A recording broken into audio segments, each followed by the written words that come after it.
So I find that sometimes in life you can sort of reach a point of seeming futility. At least this is my experience where you kind of reach a point where it feels like you've sort of done it all. That's kind of the point I'm at. It's not like I've done everything that I've ever wanted to do. There's still things that obviously I haven't achieved and haven't done that I would like to, for sure.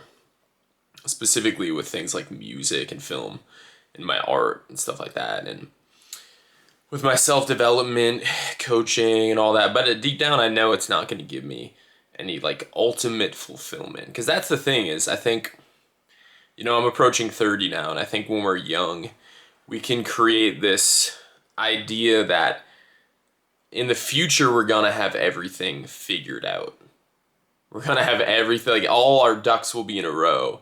Everything will be in its rightful place. We'll have this life that we dreamed of. We'll have the achievements that we really want. And the fact of the matter is this never happens. Like you never really arrive in life. The reality is, there's always more and there's always problems. There's always things that go wrong. And I feel like as you get older, the reality of this hits even more so. This is at least my experience. Perhaps you can relate with this. And I think that, it's necessary to have a realization that the satisfaction of life does not come from the things. It doesn't come from what you get. It can't, because all of these things, all of these experiences, they always come and go. It's sort of like trying to find some solidity in, holding on to water or holding on to the air. You're like, come on, I need something. I gotta hold on to this, right? And you can never find any solidity there. You can't really lean on that for your satisfaction or your fulfillment, these fleeting things in this life. But there is something that is absolute, that is permanent, that never changes. And this is the fundamental essence of your being. And this is why I really love Eckhart Tolle's teachings, because this is what it points to. The one element that has never changed throughout your entire life, your entire human existence in this life. It's the one thing that has always remained the same. The character you embody, this person, even the very atoms and cells and molecules or whatever that make up your body is always changing. Even the waves on the quantum level are popping in and out of existence. Nothing is ever the same. Even in milliseconds, everything changes. So there's really nothing solid or stable here in the experience. But this underlying experiencer, right? The dreamer, underlying the dream, the witness, the awareness, the consciousness. That's the only thing that you can really rely on. That's the one thing that never comes and goes. It's never born, never truly dies the way that things and forms and experiences do. And that's where the real joy and fulfillment comes from, because everything can be taken away from you and everything ultimately will be. Doesn't matter what you get. I've gotten so many things in life. I've had so many different experiences and it's great. I love things, I love to get things that help me to optimize my experience. I love supplements and healthy food and nutrition and different exercise equipment and biohacking and all that kind of stuff. I love having rich, adventurous experiences. I love peak experiences. I love doing things that give me a natural high, meditation and breath work and cold plunges and socializing and meeting new people, meeting women, traveling, immersing myself in different cultures. I love all of these things. But in reality, there's nothing in the experience that can give you any sort of ultimate or absolute fulfillment. And this is a fundamental realization, and sure, it can, at least for me, it can be a bit of a letdown. I was like, shit, I thought I'd sort of like have it all figured out by now, or, you know, I'd be more successful or famous or significant or more rich or whatever. I've had more epic experiences. But that's the problem. That's the thing is you can always have more. You could always look back and be like, I could have done more. I could have been more successful. Because you could have. What, like, where do you draw the line? And like, oh no, like, you can't do anymore. Like, that's the thing. That's the thing with experience is there's always more. There's infinite potential experience. So you could always do more. You could always experience more, achieve more. You'll never win in that regard. It's impossible. Even if you become the best at something, like, you're still gonna die. Somebody's gonna surpass you. You're not gonna be the best forever. Even if you're like, I don't know, the greatest athlete of all time, or like the strongest man to ever live, and you can bench press 700 pounds, you're still gonna get old and die. And like, somebody's gonna surpass it. Like, it's these sort of fleeting achievements are not where to look for the ultimate satisfaction and fulfillment in life. It's cool, like, you know, it's fun. It, like, you know, it can be an enjoyable thing when it comes from this place of recognizing it's not going to give you any absolute fulfillment, but it can be a fun adventure. Like, it's cool to set goals and challenge yourself and achieve goals, but to look to it to give you something that it can't give you is a recipe for depression and despair.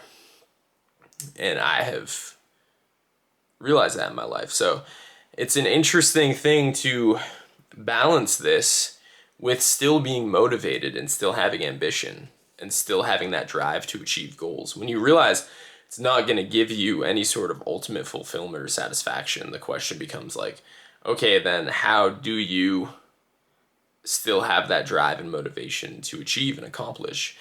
And I think it comes to, you know, what I just spoke about, which is just that curiosity or that playfulness. Like, oh, this would be an interesting experience or adventure. Yeah, it'll come and go. You know, maybe you'll succeed, maybe you'll fail. But, you know, it'll be interesting. You know, it's much more fun and interesting to have a life that is an adventure. You know, like Helen Keller said, to live a life that is a daring adventure. Life is either a daring adventure or nothing at all. So, if you're gonna do something, you might as well dare to do something great. Because why not? When you realize that fundamentally you are this essence, this underlying essence of just pure awareness, pure consciousness, you are the one experiencing it all. And you can't quantify that. You can't put a label on it. You can't put it in a box.